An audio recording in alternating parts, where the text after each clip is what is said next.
জয় নমস্কাৰ welcome to your channel defence study corner. আশা কৰোঁ সকলো ভালে আছে, এক্সামৰ প্ৰিপেৰেশ্যন বঢ়িয়াকৈ চলি আছে। যিহেতু আপোনাৰ হাতত একদম সময় নাই, এতিয়া 15-20 দিনৰ সময় আছে। চ' এইটো টাইম আপোনাৰ বহুত ভালকৈ ইউটিলাইজ কৰাটো ইম্পৰ্টেণ্ট। লগতে এইটো ভিডিঅ'ত আমি অসম পুলিচ ABUB নহয়, আমি APRৰ কাট অফৰ বিষয়ে চৰ্চা কৰিম। ABUB আমি বহুত ভিডিঅ'ত কৰিছোঁ আৰু UBটো আমি স্পেচিফিকলি এটা ভিডিঅ' 45 মিনিটমানৰ আমাৰ ভিডিঅ'ত সেইটো আমি district to district cut off কি হ'ব পাৰে সেইটো এনালাইজ কৰি পেলাই আপোনাক ডাটা দিয়া হৈছে। ABৰ কাৰণে আমি 3 দিন পাছত দিম, 3 দিন সময় দিয়ক আমাৰ, ঠিক আছে। 3 দিন পাছত ABৰ কাৰণে পাৰ্টিকুলাৰলি ডিষ্ট্ৰিক্ট হিচাপত আপুনি কাট অফ গম পাই যাব, এনালাইচিছ ভিডিঅ'। লগতে আজি আমি APRৰ বিষয়ে কথা পাতিম। আমি বহুত ডাটা কালেক্ট কৰিছোঁ। আমি আমাৰ লাইভ যেতিয়া হৈছিলে সেইটো সময়ৰ ডাটা আমি লিখি থৈছিলোঁ, আমি কালেক্ট কৰি থৈছিলোঁ। লগতে আমাৰ যোনটো স্পেচিফিকেলি আমাৰ চেনেলৰ যোনটো কমিউনিটি পোষ্ট আছে তাত আমি লাইভ ভোটিং কৰোঁ, ঠিক আছে। তাত আমি পল কৰোঁ, তাত আপুনি ৰেছপন্স দিয়ে, আপুনি ভোট কৰে আৰু ভোট কৰি পেলাই আপোনাৰ ৰেছপন্স কেনেকুৱা সেইটো চাই পেলাই আমি একচুৱেলি এইটো ভিডিঅ'টো বনাই আছোঁ। লগতে এইটো ভিডিঅ'ৰ পিছফালে যিমান তথ্য আছে আপোনাক মই কৈ যাম কি হিচাপত এইটো ভিডিঅ' বনোৱা হৈছে, আমি কি হিচাপত আপোনাৰ আগত কাট অফটো ৰাখিম, ঠিক আছে। চ' আমি তিনিটা আমাৰ যোনটো কাট অফ বনাবলৈ আমি তিনিটা বস্তু চাইছিলোঁ। প্ৰথমতে আমি ফাৰ্ষ্ট ক্ৰাইটেৰিয়া আমাৰ আছিলে আগৰ প্ৰিভিয়াছ ইয়াৰ কাট অফ, সেইটো আমি চেক আউট কৰিলোঁ। লগতে আমি চালোঁ যে আপুনি ভোটিংটো কি হিচাপত কৰিছে, আপোনাৰ নম্বৰ কেনেকুৱা, আপুনি কি হিচাপত পলত ৰিয়েকশ্যন দিছে, আপোনাৰ ৰেছপন্সটো কি সেইটো আমি নোট ডাউন কৰিছোঁ।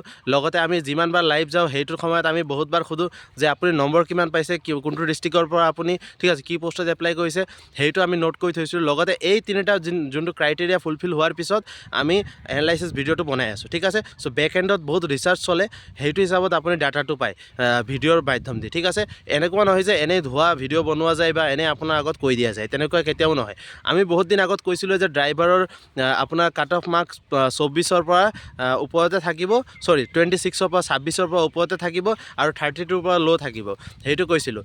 কিন্তু বহুতে ভাবিছিলে নহয় ছাৰ, যিহেতু পোষ্ট বহুত কম, 600 পোষ্ট আছে, চ' আমাৰ তাতকৈ বেছি কাট অফ যাব, 2টা পোষ্ট 3টা পোষ্ট আছে, ডিছপেচ ৰাইডাৰ, ড্ৰাইভাৰ, চব কাট অফ বহুত হাই যাব, তেনেকুৱা হ'ব নোৱাৰে ছাৰ, আপুনি ইমান কিয় কৈ আছে, ইমান কম কিয় কৈ আছে, বহুত তেনেকুৱা কমেণ্ট মই পাইছিলোঁ। কিন্তু যিহেতু মই আপোনাক কৈ গৈছিলোঁ যে যিমানে যিয়ে হৈ যাওক আপোনাৰ কাট অফ কেতিয়াও 32 ক্ৰছ নকৰে, ঠিক আছে। 32ৰ সমানে থাকিব, সেইটো সীমাতে থাকিব, সেইটো লিমিটতে থাকিব।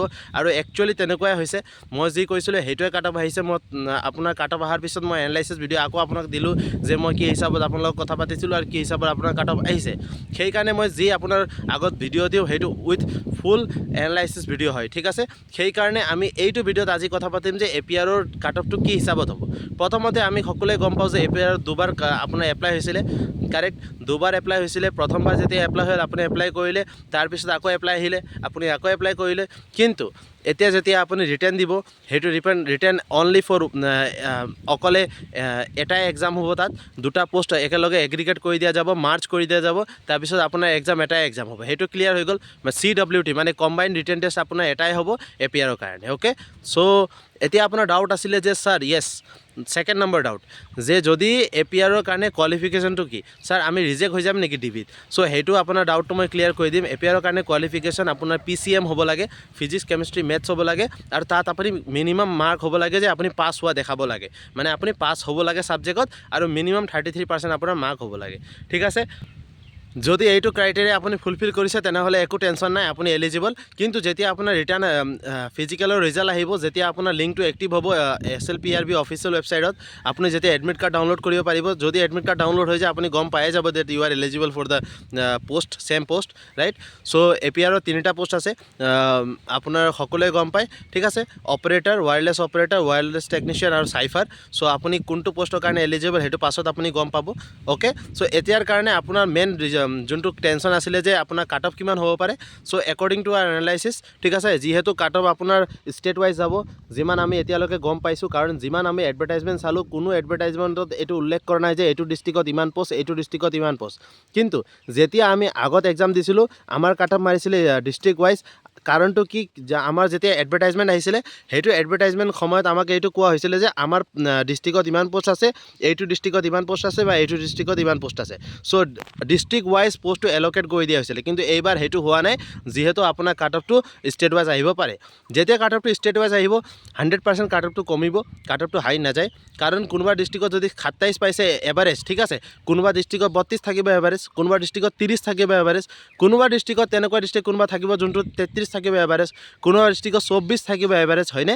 এভাৰেজ মাৰ্কছটো কৈ আছোঁ মই ফিজিকেলৰ। চ' যদি সকলো মাৰ্কছৰ আপুনি এগ্ৰিগেট কৰি পেলাই এটা এভাৰেজ ওলায়, দেন মই যিমান ডাটা পাইছোঁ এতিয়ালৈকে মই এভাৰেজ পাইছোঁ 31, ঠিক আছে? তো মোৰ হিচাপত 31 লৈকে কাট অফ যাব লাগে, ঠিক আছে? 31 লৈকে কাট অফ যাব লাগে, তাতকৈ বহুত বেছি বাঢ়িলে এক বাঢ়িব 32, ঠিক আছে? চ' ষ্টেট ৱাইজ যদি কাট অফ যায় তেনেহ'লে তাৰ ভিতৰতে আপোনাৰ নম্বৰ থাকিলে নামটো অহাটো বহুতেই এতিয়ালৈকেতো প্ৰবেবিলিটি 90% আছে, ঠিক আছে? চ' সেইটো মানি চলক। বাকী এতিয়ালৈকে আপুনি ভয় কৰিবলগীয়া একো নাই। আপোনাৰ নম্বৰ যদি 32তকৈ কমো আছে, 31তকৈ কমো আছে, তেনেহ'লে আপুনি প্ৰিপেৰেশ্যন কৰি থাকক, বিকজ এইটো এক্সপেক্টেড কাট অফে হয়। এইটো আমি এনালাইচিছ কৰা কাট অফ, কাৰেক্ট? এইটো আমি এনালাইচিছ কৰা কাট অফ, এইটো অফিচিয়েল কাট অফটো নহয়।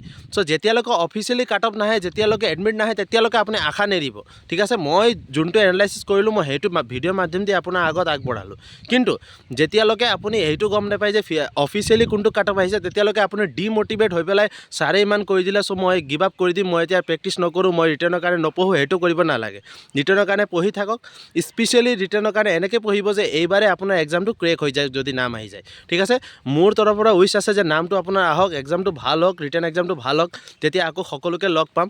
আৰু যদি আপোনাৰ সকলোৰ লগত কানেক্টেড হ'ব মন আছে, কাৰণ আমাৰ অল অভাৰ ডিষ্ট্ৰিক্টৰ মানুহ আমাৰ এটা গ্ৰুপত আছে, য'ত সদায় ডিছকাশ্যন হয়, সদায় ইম্পৰ্টেণ্ট কুৱেশ্যনবিলাক শ্বেয়াৰিং হয়, ইম্পৰ্টেণ্ট PDF শ্বেয়াৰিং হয়, ঠিক আছে? বহুত ভাল ডিছকাশ্যন আমাৰ তাত হয় সেইটো গ্ৰুপত। চ' সকলোৰে ডেছক্ৰিপশ্যনত গ্ৰুপৰ লিংক আছে, জইন হ'ব পাৰে। আৰু তাতে আপুনি গম পাব স্পেচিয়েলি যে আমাৰ কোনটো ডিষ্ট্ৰিক্টৰ মানুহে কিমান নম্বৰ পাইছে বা সকলো ল'ৰাবিলাকৰ কি মাইণ্ডছেট আছে, কোনে কেনেকুৱা পঢ়ি আছে। চ' আপোনাৰ যোনটো প্ৰিপেৰেশ্যন বহুত ভাল এটা গাইড প্ৰিপেৰেশ্যনৰ কাৰণে এটা বহুত ভাল এটা গাইড হ'ব, কাৰেক্ট? চ' সেইটো কাৰণে আপুনি কি কৰিব, গ্ৰুপত গৈ পেলাই জইন হ'ব, ডেছক্ৰিপশ্যনত গ্ৰুপ আছে। বাকী ভিডিঅ'টো ভাল লাগিলে ভিডিঅ'টো লাইক কৰক, ঠিক আছে? চেনেলটো ছাবস্ক্ৰাইব কৰিব, কাৰণ আপোনাৰ এনেকুৱাই বহুতেই ইনফৰ্মেটিভ ভিডিঅ' আপুনি পাই থাকিব সময়ত। চ' DSP ফেমিলি জইন হ'বলৈ বহুতে বহুত ধন্যবাদ। সকলোৱে ভিডিঅ' চালে সেইটো কাৰণে বহুত ধন্যবাদ। বাকী ভিডিঅ'টো ভাল লাগিলে লাইক কৰিব, চেনেলটো ছাবস্ক্ৰাইব কৰি পেলাই সকলো যিমান আপোনাৰ লগৰীয়া আছে সকলোকে শ্বেয়াৰ কৰক, বিকজ এইটো ভিডিঅ' বহুতেই ইম্পৰ্টেণ্ট। যোনে যোনে APR কমিউনিকেশ্যন মানে যোনে APR পষ্টৰ কাৰণে এপ্লাই কৰিছে, চ' সিহঁতৰ কাৰণে যোনটো সিহঁতৰ ডাউট আছিলে, যোনটো সিহঁতৰ ভয় আছিলে, সেইটো ভিডিঅ'ৰ মাধ্যমেদি সেইটো ভয়টো 100% কমিব, আৰু সিহঁতে এক্সামৰ কাৰণে নিজৰ যোনটো প্ৰচেষ্টা আছিলে, নিজৰ যোনটো প্ৰিপেৰেশ্যন আছিলে, সেইটো চলাই যাব। চ' জয় হিন্দ, জয় ভাৰত।